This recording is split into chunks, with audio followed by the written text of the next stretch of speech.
नमस्कार, स्वागत है आपका मगरा न्यूज पर। आज की ताजा खबरों की अपडेट में बात करेंगे देश भर की तमाम बड़ी और काम की खबरों के साथ ही सरकार की ओर से आज ली गई कुछ महत्वपूर्ण फैसलों जारी किए गए कुछ नए नियमों की। तो बुलेटिन की शुरुआत करते हैं। पहली खबर से और तेजी से बढ़ेगी गाँव वालों की आमदनी, सरकार ने लिया है यह फैसला। पीएम मोदी की अध्यक्षता में बुधवार शाम को भी केंद्रीय मंत्रिमंडल की बैठक में राष्ट्रीय पशुधन मिशन और कुछ और संशोधनों को मंजूरी यहाँ पर दी गई है। बताया जा रहा है कि इससे गांव में रहने वाले लोगों की आमदनी में और इजाफा होगा। वहीं सरकार ने जो है ग्रामीण एरिया में रहने वाले लोगों की आमदनी में तेजी से वृद्धि हो, इसके लेकर सरकार ने जो है राष्ट्रीय पशुधन मिशन के विस्तार को मंजूरी दे दी है। अब इस मिशन में कुछ अतिरिक्त गतिविधियों को भी शामिल करने का फैसला किया गया है।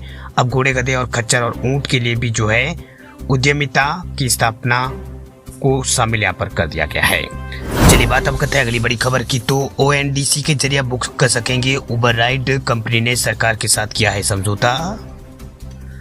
अब आप जल्दी जो है open network for digital commerce जो है ओएनडीसी, उसके जरिए उबर राइड भी बुक कर सकेंगे। इसके लिए उबर ने जो है कल गुरुवार को जो है सरकार के साथ समझौता यानी एमओयू जो है वो साइन किया है।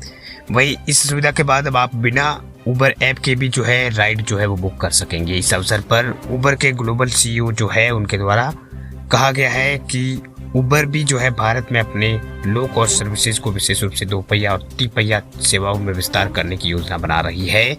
इसके अलावा कंपनी कुछ देशों में बस सेवा भी जो है वो शुरू कर रही है। वही ये सेलर और बायर यानी ग्राहकों दोनों को एक दूसरे से डायरेक्ट यहाँ पर ही मिलता है। ओएनडीसी एक नॉट फॉर प्रॉफिट कंपनी है। वही एसबीआई, एचडीएफसी जैसे कई बैंक इसके शेयर होल्डर है। इस कंपनी को भारत सरकार के सपोर्ट यहाँ पर मिला हुआ है। ओएनडीसी पर ऑल ओवर इंडिया 35,000 से ज्यादा सेलर्स है, जिसमें 38 लाख से ज्यादा सामान या सर्विस बेचने के लिए मौजूद है। वही आप अपनी जरूरत के हिसाब से कैटेगरी को चुनकर आइटम्स जो है वो ऑर्डर कर सकते हैं। अभी इसमें 6 कैटेगरी में सामान ऑर्डर जो है वो कर सकते हैं। वही ओएनडीसी यानी open network for digital commerce जो है कोई ऐप नहीं है, ये एक सरकारी ई कॉमर्स प्लेटफॉर्म है जो सेलर और बायर दोनों के बीच एक दूसरे से डायरेक्ट यहाँ पर ये मिलता है। ओएनडीसी एक नॉट फॉर प्रॉफिट कंपनी है। इस कंपनी को भारत सरकार का जो सपोर्ट जो है वो मिला हुआ है।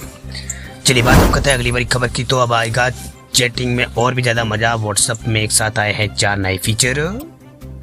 व्हाट्सएप ने नए टेक्स्ट फॉर्मेटिंग ऑप्शन को पेश यहाँ पर किया है। इससे यूजर्स को उनके मैसेज बेहतर तरीके से मैनेज करने में मदद मिलेगी।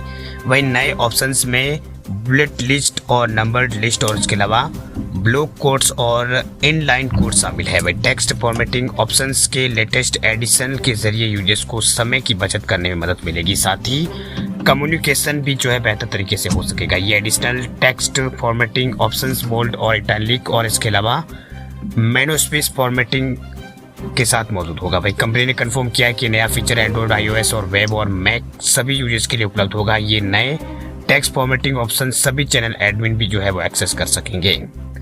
तो व्हाट्सएप की ओर से ये बहुत ही अच्छा फीचर्स जो है वो शुरू कर दिया गया है, जिसमें यूजर्स को टेक्स्ट का जरिए जो लाभ जो है वो यहाँ पर मिलेगा। टेक्स्ट के जो फीचर जो है वो ज़्यादा मिलेंगे। तो है अगली बड़ी खबर की। तो अगली बड़ी खबर देखिए, 2027 तक भारत बनेगा 5 ट्रिलियन की इकोनॉमी। भारत जो है 2027 तक जो है तीसरी सबसे बड़ी अर्थव्यवस्था जो है बन जाएगा। इंडियन इकोनॉमिक फॉर जेफरीज की रिपोर्ट में ये जानकारी जो है वो निकल के सामने आई। दरअसल वैश्विक निवेशक सलाहकार फर्म जेफरीज ने भारतीय अर्थव्यवस्था और उसके इक्विटी बाजार के लिए सकारात्मक नजरिए का अनुमान पेश किया है। न्यूयॉर्क मुख्यालय वाली फर्म ने अपनी ताजा रिपोर्ट में कहा है कि पिछले 10 साल में भारत में मूलभूत संरचनात्मक सुधार हुए हैं, जिसके कारण देश को अपनी पूरी क्षमता का उपयोग करने के लिए एक रूपरेखा मिली है। रिपोर्ट में कहा गया कि अगले 4 सालों में भारत की जीडीपी संभावित $5 ट्रिलियन तक पहुंच जाएगी, जिससे यह 2027 तक जापान और जर्मनी को पीछे छोड़ते हुए तीसरी सबसे बड़ी अर्थव्यवस्था बन जाएगा। वही सबसे तेजी से बढ़ती अर्थव्यवस्था का दर्जा फिलहाल भारत का बरकरार रहेगा। वही आर्थिक विकास सतत प्रक्रिया में जेफरीज को उम्मीद है कि 2030 तक भारतीय जो शेयर बाजार जो है $10 ट्रिलियन तक पहुंच जाएगा। रिपोर्ट में कहा गया है कि भारत का बाजार पूंजीकरण 4.3 ट्रिलियन के साथ अमेरिका और चीन और जापान और हांगकांग से पीछे दुनिया में 5वें स्थान पर है।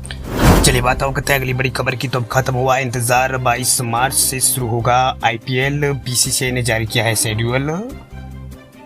इंडियन प्रीमियर लीग यानी आईपीएल के शेड्यूल का ऐलान हो गया है। गत चैंपियन चेन्नई सुपर किंग्स 22 मार्च को आईपीएल 2024-17 की शुरुआती मैच में चेन्नई में रॉयल चैलेंजर बेंगलोर के सामने होगी। वही भारतीय क्रिकेट बोर्ड जो है बीसीसीआई, उसने गुरुवार को जो है इस लोकप्रिय टी20 लीग के पहले 17 दिन के कार्यक्रम की घोषणा की है।